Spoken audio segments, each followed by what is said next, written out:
Assalamualaikum warahmatullahi wabarakatuh. Alhamdulillahirabbil alamin, nahmaduhu wa nasta'inuhu wa nastaghfiruh.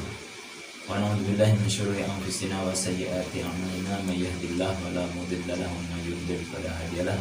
Asyhadu an la ilaha illallah wa asyhadu anna Muhammadar Rasulullah. Allahumma shalli wa sallim wa barik ala sayyidina Muhammad wa ala alihi wa sahbihi wa atba'ihi bi ihsan ila yaumil rahmatika ya arhamar rahimin, amma ba'du. Alhamdulillah, pada kesempatan kali ini dalam pengajian kitab Arba'in An-Nawawi kita sampai pada hadis yang ke-8. Langsung saja. Qala musannif rahimahullah ta'ala wa nafa'ana bihi fid darin amin ya rabbal alamin. Al-hadits ats-tsamin, adapun hadis yang ke-8. Ani bin Umar radhiyallahu anhuma, dari Sayyidina Abdullah bin Umar, semoga Allah meridai keduanya, anna Rasulullah sallallahu alaihi wasallam, bahasanya baginda Rasulullah sallallahu alaihi wasallam qala, pernah bersabda, umirtu an uqatilan nasa, aku diperintahkan untuk memerangi. Kalimat uqatil di sini memerangi dalam artian apabila diperangi. Nanti kita bahas. An uqatilan nasa hatta yashhadu an la ilaha illallah. Aku, kata Rasulullah SAW, diperintahkan untuk memerangi apabila diperangi.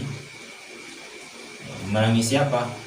Orang-orang, siapapun yang memerangi Rasulullah dan umat Islam, yang memerangi agama Allah, hatta yashhadu an la ilaha illallah, sampai mereka bersaksi bahwa tiada Tuhan selain Allah, wa anna Muhammad Rasulullah, dan bahwasanya Muhammad adalah utusan Allah, wa yuqimus shalah, dan sampai mereka menunaikan salat, wa yutuz zakat, dan sampai mereka menunaikan zakat. Fa idza fa'alu dzalik, apabila mereka melakukan hal tersebut, asamu minni atau usimu minni dima'uhum, maka mereka diasmah atau terjaga dariku nyawanya. Artinya nyawanya tidak boleh dibunuh oleh baginda Rasulullah dan umat ini. Wa amwaluhum atau wa amwalahum, ya, wa dima'ahum wa amwalahum, jiwa mereka, harta-harta mereka, illa, kecuali bihaqqil Islam, dengan aturan yang sudah ada dalam Islam untuk umat yang sudah Islam. Wa hisabuhum 'ala Allah ta'ala, andai mereka Islamnya berbohong, maka cukup dipasrahkan kepada Allah Subhanahu wa ta'ala. Pertama yang akan kami kutip di sini adalah kalimat uqatil, perintah memerangi. Di sini kalimatnya bukan aqtul. Jadi dalam bahasa Arab ada qatala, ada qatala. Kalau dikiaskan misalnya dalam ilmu sharaf ada misalnya doroba sama doroba, itu artinya beda. Doroba artinya memukul, kalau doroba saling memukul, artinya ada sifat saling melawan. Itu doroba. Begitupun dengan kalimat qatala, ada qatala artinya membunuh, ada qatala yuqatilu. Di sini uqatilu. Jadi uqatil di sini dari kalimat qatala yuqatilu, artinya saling membunuh atau saling memerangi. Artinya Rasulullah SAW di sini bukan diperintahkan untuk memulai perang. Artinya apabila ada yang memerangi, ada yang mengganggu keamanan umat Islam, keamanan Nabi Muhammad SAW dan umatnya, ya, dalam menjalankan agama Islam, maka tidak boleh dibiarkan, harus diperangi, gitu maksudnya. Ini kalau diartikan dengan arti memerangi saja bisa menjadi salah arti, karena padahal baginda Rasulullah SAW sendiri waktu di Madinah itu beliau terhadap Yahudi, terhadap bahkan musyrikin Madinah sendiri, orang musyrikin Madinah sendiri tidak diperangi selama mereka mau berdamai dengan umat Islam. Katanya bukannya Rasulullah SAW dalam sejarahnya memerangi Yahudi dan orang musyrikin yang di Madinah? Iya, Rasulullah dan umat Islam memerangi mereka setelah mereka mengkhianati perjanjian piagam Madinah itu sendiri. Jadi Rasulullah tidak memulai peperangan. Gitu. Nah, jadi artinya kalimat muqatil di sini sudah jelas secara ilmu shorof, secara tata bahasa pun artinya bukan hanya memerangi, tapi memerangi apabila diperangi, karena ada sifat saling memerangi gitu. Ya. Itulah kenapa Rasulullah SAW berhenti memerangi seseorang cuma satu syaratnya. Syaratnya apa? Mereka mau melaksanakan hal-hal yang disebut tadi. Ketika diperangi nih misalnya, jadi gini, ketika Rasulullah memerangi orang musyrik, dalam peperangan itu tiba-tiba dia langsung bersyahadat, kemudian bersyahadat mengucapkan la ilaha illallah Muhammadun Rasulullah, tidak boleh diperangi pada saat itu, sudah harus berhenti, nggak boleh dilanjutkan.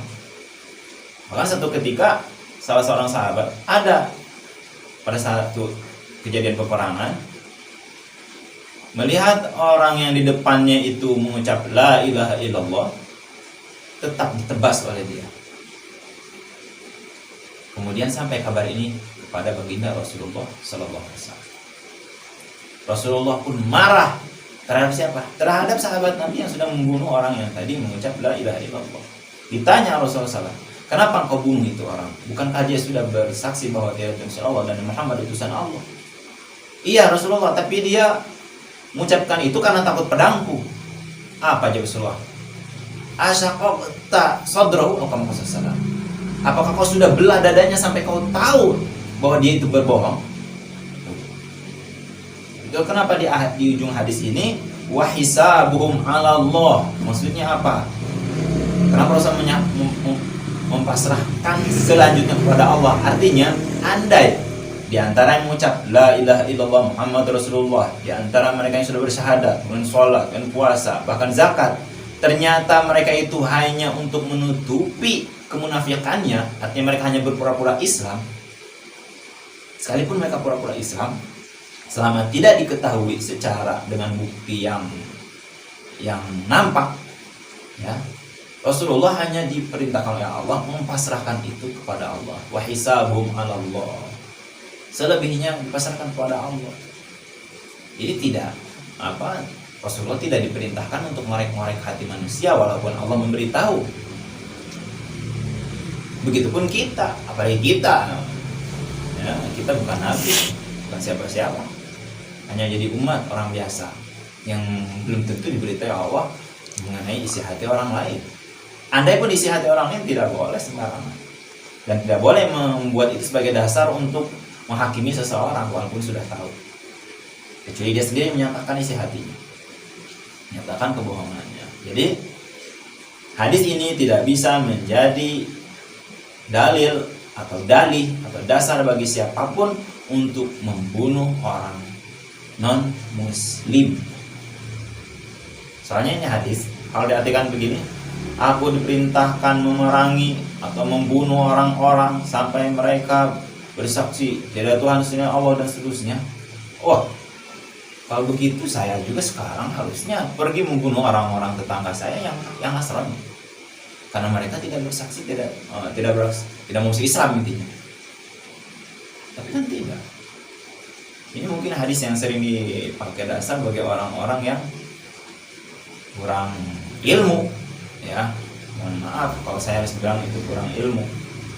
Bukan saya karena saya sudah berilmu atau gimana, ya beginilah yang diajarkan guru saya. Ya. Jadi hadis ini bukan dalil untuk menyatakan bahwa kita boleh membunuh orang kafir padahal dia orangnya damai-damai saja.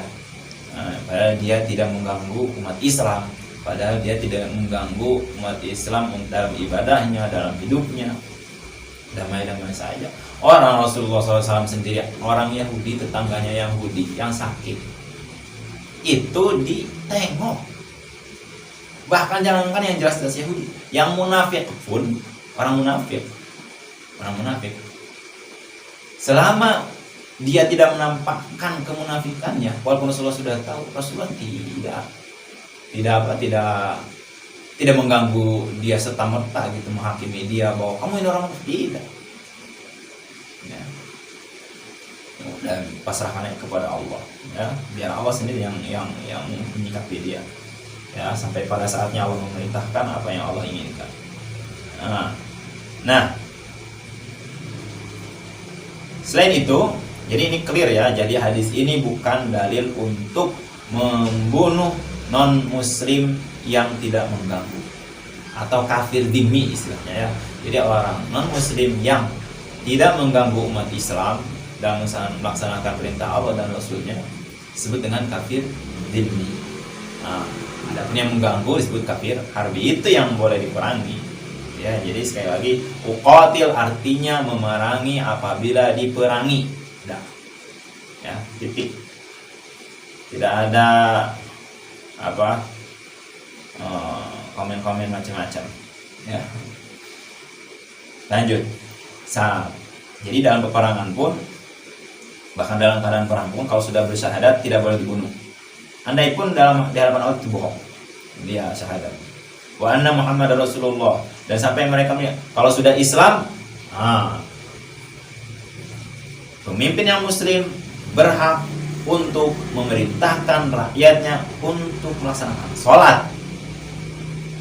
Berhak, bahkan wajib sebagai muslimnya ya, bukan sebagai seorang kepala negaranya toh, tapi dia sebagai seorang muslimnya. Sebetulnya setiap pemimpin wajib memerintahkan rakyatnya yang muslim untuk melaksanakan sholat, baik dengan cara paksa ataupun tidak, serah. Yang intinya memerintahkan sholat.